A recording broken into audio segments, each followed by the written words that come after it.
नमस्कार, शरयूज किचनमध्ये तुम्हा सगळ्यांचं स्वागत आहे। आज आपण आषाढ तळणार आहोत, तर त्यासाठी करणार आहे फणसाचे घारगे।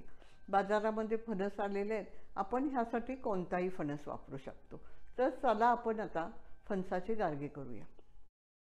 फणसाचे घारगे करण्यासाठी सगळ्यात पहिल्यांदा आपल्याला फणस लागणार आहे। मी असा हा कापा फणस घेतलेला आहे आणि त्यामध्ये थोडंसं दूध घालून असा मिक्सरमध्ये हे फिरवून छान त्याचा पल्प करून घेतलेला आहे। एका भांड्यामध्ये मी हा पल्प काढून घेते। त्यामध्ये मी चवीनुसार थोडंसं मीठ घालणार आहे।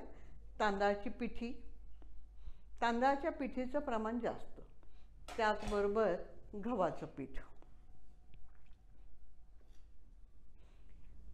आणि त्यामध्ये किसलेला गूळ। आता आपला फणस किती गोड आहे त्यानुसार तुम्ही गूळ घाला। हा मी घेतलेला फणस बऱ्यापैकी गोड आहे, त्यामुळं मी गूळ हा थोडा घालणार आहे। गूळ आपल्या चवीनुसार घाला।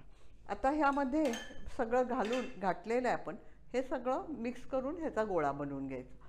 एका बाजूला घारगे तळण्यासाठी तेल गरम करायला ठेवलेलं आहे, ते बारीक गॅस करून ठेवलेलं आहे।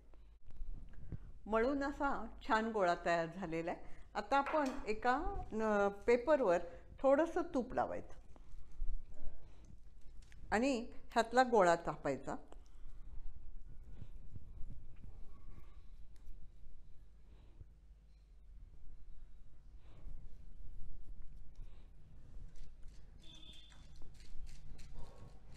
आणि तुम्हाला किती साईज मोठा हवा आहे त्याप्रमाणे थोडेसे जाडसर घारगे थापून घ्यायचे।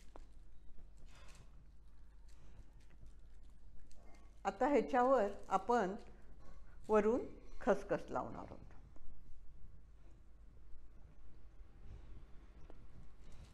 आणि आता हे छान गुलाबी रंगावर तळून घ्यायचे। आपलं तेल तापलेलं आहे। आता मी गॅसची फ्लेम थोडीशी मोठी केलेली आहे, त्यामध्ये हे आपण घारगे तळून घ्यायचे।